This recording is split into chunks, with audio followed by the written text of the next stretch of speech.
Awesome. We're going to get started today. Welcome, everybody, to another episode of the NoBondsCast. This is where you come for the unvarnished truth when it comes to your family's finances and how to plan and invest for your most optimal long-term outcome. This is what we talk about. This is what we deal with. I'm here today, again, with my co-host, Jim Bode, Beck Bode, and also get a special guest today, one of our longest standing financial advisors and also my older brother, Erik Beck. Erik's been with Beck Bode for, Erik, it's been pretty much since the get-go, right? About 10 years or so? Yep.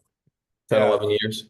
Yep. So we opened up Beck Bode in 2013 after Jim and I spent a number of years at Merrill Lynch in downtown Boston. And Erik joined us shortly thereafter. So 2013, yeah, probably closer to 11 years at this point. So one of our longest standing financial advisors, works with clients in essentially all of our different offices, but his primary responsibility is in Northern New England at our Salem, New Hampshire office, where he and also one of our other top advisors, Brian Wickett, work alongside Joan and Michelle, and take very, very good care. Their responsibility to take very, very good care of our clients up there. Erik, you have a little bit of a different background in the sense that you haven't been a financial advisor your entire working career. To tell us, for the benefit of folks that don't know you, that might be watching, and not from the Salem office, but other locations. Can you give us a little information about your background before Beck Bode? Yeah, sure. So we grew up in, Portland, Maine area.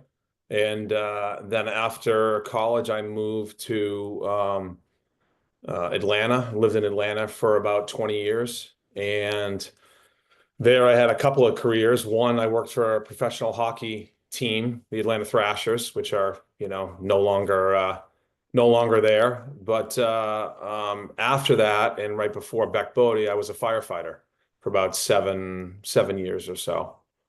So, and firefighter EMT in the Atlanta area, which was a great experience to have. Do you, with your experience, particularly in firefighting, is there anything that you can share with respect to that unique field where, I don't know if there's similarities or big differences, but when you think of your role today, working and serving our great clients, is there any overlap that you see? I think so. It's funny. Clients will ask that, or people will ask that when they hear I was a firefighter and then I went into finance. They're like, how did you end up, and what's the connection there? Yeah, what's the connection there? And I think as a firefighter, people are not calling 911 on their best day, right? It's usually their worst day. And so that is pretty, I would say, pretty important or pretty honorable that you are the one that they're calling, in a sense. And also, they're calling you at one of their most vulnerable times in their life. A lot of times people think they're dying, or they are. And so I think as a firefighter, as an EMT, you have a tremendous responsibility, or I felt like we had a tremendous responsibility to act in the best interest of someone. They can't help themselves. That's why they're calling you. Right. And so I think that translates a lot to what we do here at Beck Bode as fiduciaries, because we are required to act in our client's best interest. So I see that as probably one of the biggest connections. Not to mention, it was extremely humbling to be able to help somebody in a situation like that. Yeah, it's hearing you talk about it, and of course, I've of course, being your brother and obviously working with you for a while, I've heard different bits and pieces of that story before. One of the words that stands out to me as kind of that overlap is the, I guess not a theme necessarily, but that the word responsibility. That the act of somebody whether it's within their power or not, they're delegating responsibility to you to help them in that case, in some of their worst times. What about you, Jim? I mean, you've obviously heard Erik, Erik, you've heard his story before. What's something that you pick out of that? So I still remember the first time, Ben, that you and I sat down and you mentioned to me, he's like, "Hey, I've got a brother that you thought would be a great addition to what we're doing together at Merrill Lynch." And of course I was like, "Well, this is Beck Bode. This isn't Beck Bode." And you said to me, "Well, he's a firefighter and he has empathy and he's courageous and he is the desire to help people and do good." And I was like, "You know what? Those are some really, really strong qualities that are going to make up a great financial advisor." And as time went on, obviously, you've been now with us really since the beginning of Merrill Lynch, and when Ben and I started together in end of '08, end of 2009. And you haven't let me down, you haven't let Ben down anytime along the way. And I would say our clients are better because of your background. So when I think of what we do on a daily basis, a couple of those words that really jump out, and I'd love to hear from you, Erik, how you see this working out. You mentioned fiduciary and Ben mentioned responsibility, and I'm gonna mention the word empathy in there as well. And think about when we look at what you do on a daily basis as an advisor, how does that experience in a daily basis work and come through in those client meetings that you're doing up there in Salem or even out in Michigan where you are? Hmm. That's a great question. I was just going to say, hey, I'm going to give you 10 more minutes to talk about my good qualities. If you, I was done. I already ran out. Yeah.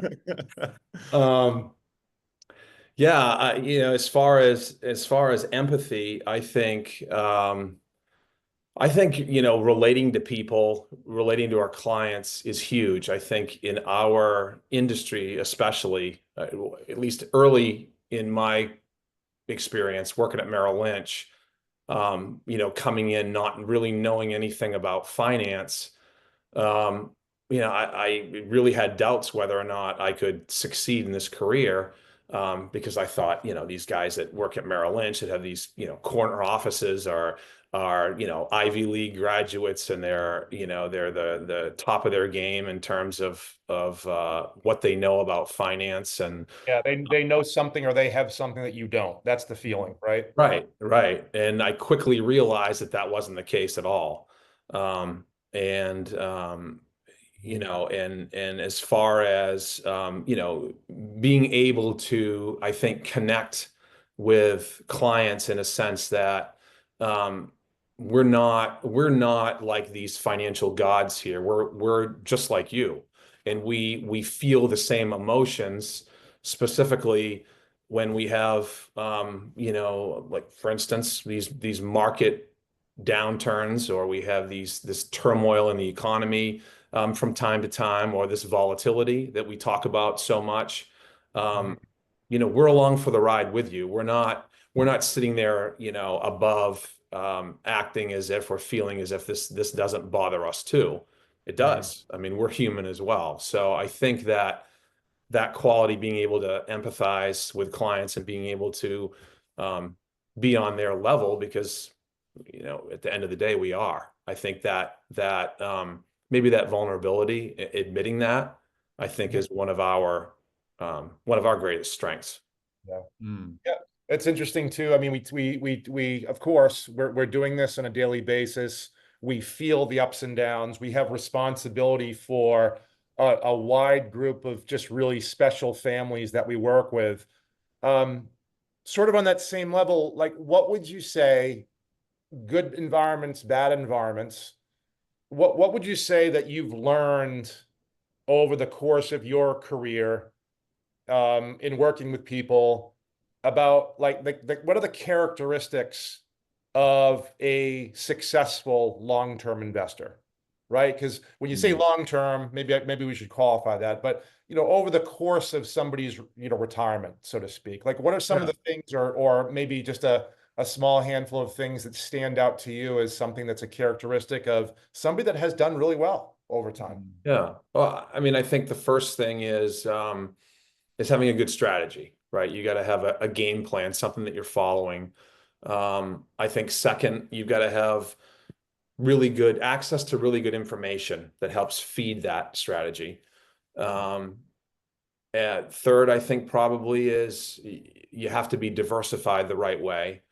We could spend an entire podcast talking about what is proper diversification, because I think our industry gets that wrong. And fourth, and I think probably the most important, or one of the most important, that everybody tends to overlook, is the ability to have patience throughout that process, and to be able to, that consistency, patience and consistency, being able to stay, stay with the game plan throughout all the ups and downs. I think that's probably, in my experience, that's one of the most important ones. Yeah. I think if I was to think about that word patience, I mean, right now is one of those times, right? That we might get a phone call and clients are asking what's happening in the markets, and what are you relaying to them, Erik? What are you saying when they're asking you about changes that we want to be making, or things that we want to be doing differently in the portfolio? How are you addressing that? Yeah, that's another really good question. That the easy answer, the quick answer is to stay the course. But I find that's although that might be the answer, people don't want to hear that. They want to get into a conversation, and they most of us, I think all of us, want to be seen, we want to be heard, we want to be understood. So I think it's taking the time to, like we talked about, empathy, taking the time to listen and understand how they're feeling, what they're going through, because every client's different, right? Every client has, a different story, so to speak. So they have different things that, trigger them or bother them, or they have different, the ability to I guess, go through these market fluctuations. Some folks it bothers, some it doesn't. But I think the first thing is just understanding their situation, understanding how they're feeling and what they're going through. And then I think it's just getting back to what's most important to them, their goals. And because really we talk about this, Brian Wickett and I talk about this in meetings with clients, your goals drive everything. They drive, how we set up the plan, and it drives how we invest your money. And so it's looking at it from a bit of a different perspective, I guess. So, when you pan out and look at the bigger picture, in terms of what's most important to them, how is our behavior right now in these particularly volatile times? How is that going to affect your long-term, your long-term goal, or what you want for the, your long-term outcome? Yeah. Yeah, that's, one of the things, I picked up what you said a few minutes ago that I thought was really powerful is as a financial advisor and talking about our role. And I think Jim referred to, or commonly refers to, sometimes the financial advisor, the financial professional, is viewed as this sort of wizard behind a curtain, right? That's up on this top of this mountain that's has all this knowledge and information that most folks aren't privy to and such. But at the end of the day, like Erik, your reference to the corner office at a Merrill Lynch or Morgan Stanley, that just simply isn't the case, right? And being on the same level with someone, given though that, right, we can all agree that perhaps, certainly, given that we've done this for so long, we've been through so many corrections. Personally, I've been through a number of really, really terrible bear markets that we've seen over the past, in Jim's 2-decade plus career. So that's not lost on us. But certainly, when you're doing something every day, inside and outside of every single day, it does become, to a certain extent, second nature to us, right? Well, And especially the terminology. the terminology that we use, volatility or bear market or correction, we use those so much that, Brian and I talk about this all the time, that like, we've got to make sure clients or prospective clients know, what we're talking about, know how that word is actually defined, Yeah. Yeah. Yeah. No question about it. Right. Again, part of that second nature is speaking sometimes and not realizing in a language that with someone, which is the vast majority of the families that we work with, they don't. That's why they come to us. They're not doing this day in and day out. So, not any of their faults that some of the information that they're getting might be from something like Yahoo Finance or a soundbite from CNBC or something that was printed in the newspaper. And just because it might appear right on one of those mediums, right, doesn't mean it's correct. It doesn't mean it's a really consistent or valid view of really what's going on or what's not going on. It's just something that's printed, and plain land safely, as we always say, that doesn't sell newspapers, right? And so that's one of the challenges, of course, we all have, us and all the great families that we work with, is, right, Jim? I mean, blocking out that noise and helping folks block out that noise, and helping them focus, like Erik, what you said, I think, on the goals and on the plan. Yeah, it's going back to those initial conversations about why are you investing? What are we trying to accomplish, right? That investing doesn't have an end date based on your age, right? We're going to be investing forever, in essence, and then hopefully passing that investment onto the next legacy. So we don't want to abandon a plan. We don't want to abandon a strategy along the way because of a little uncomfortableness. Yes, we understand what's going on. Yes, we realize that it's going to be a little uncomfortable, but we've got to take the long view. We've got to focus on what are we trying to accomplish for each individual client, and realize that sometimes it's not easy, right? And set those expectations up front that somewhere along the lines it is going to get uncomfortable. And when it does, here's what we're going to do. And I'm sure over not even the past 3 or 4 months, but over the past decade of working with us, Erik, you've had a few of those conversations because we are seeing some of this volatility a little bit more frequently. Anything specific that you can remember on any of your conversations where clients were walked in and they were like, holy cow, the world's coming to an end, and then they walked out saying, all right, I feel better now? Yeah, I mean, that's the hope, that anytime clients come in and with that kind of temperament or demeanor, that once we have a conversation with them, that they leave feeling better about the longer term.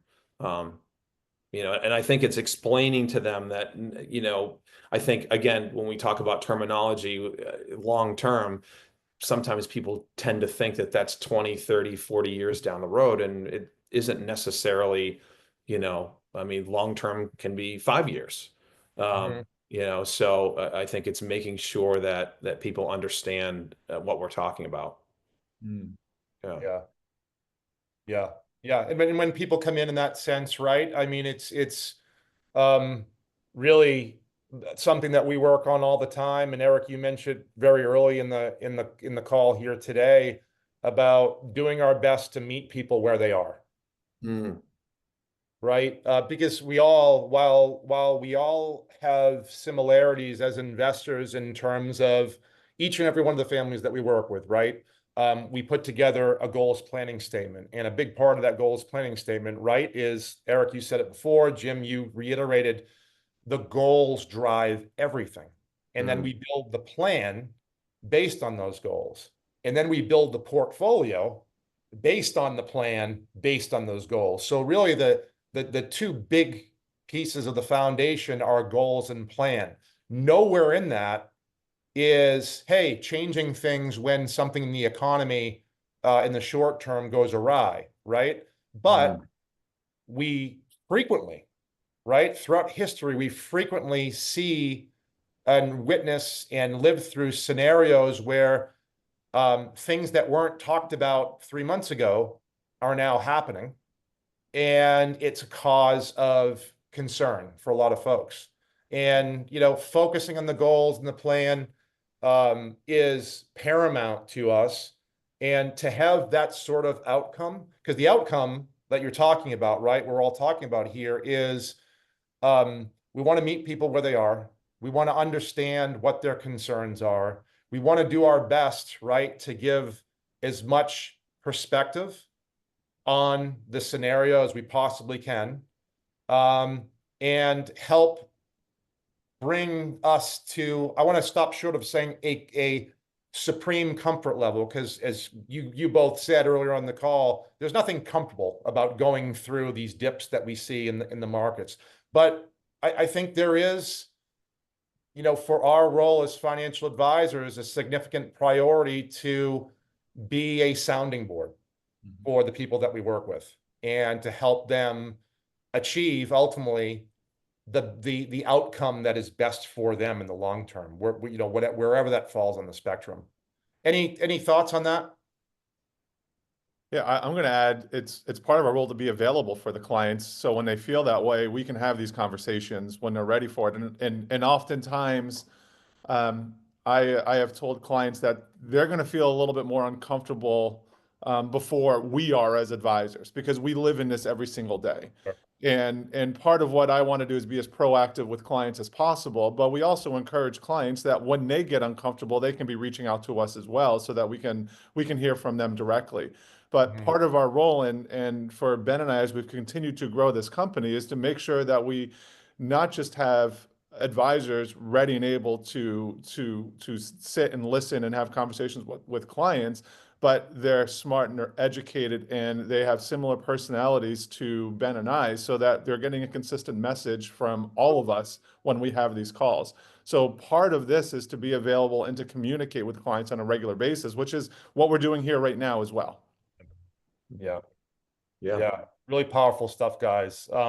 Eric or Jim, any last words of wisdom or favorite quotes, or anything that you want to leave today's great session with? Eric, I got one of yours if you don't want to share it.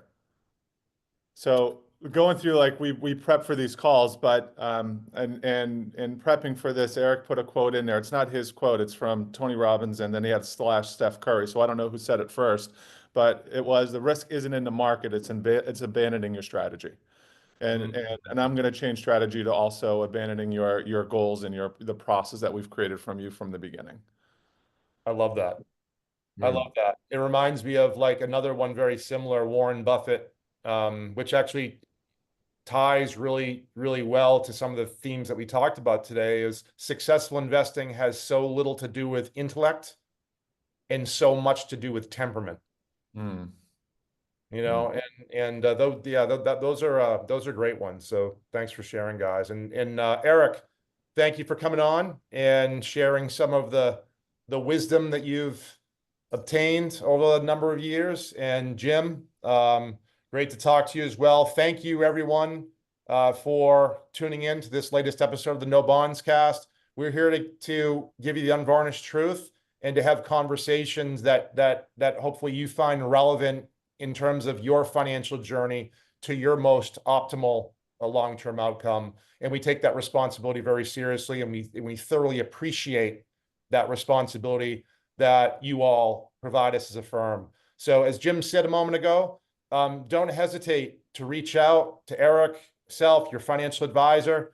We're a team that's here to serve you. And please take us up on that with any and all of your concerns.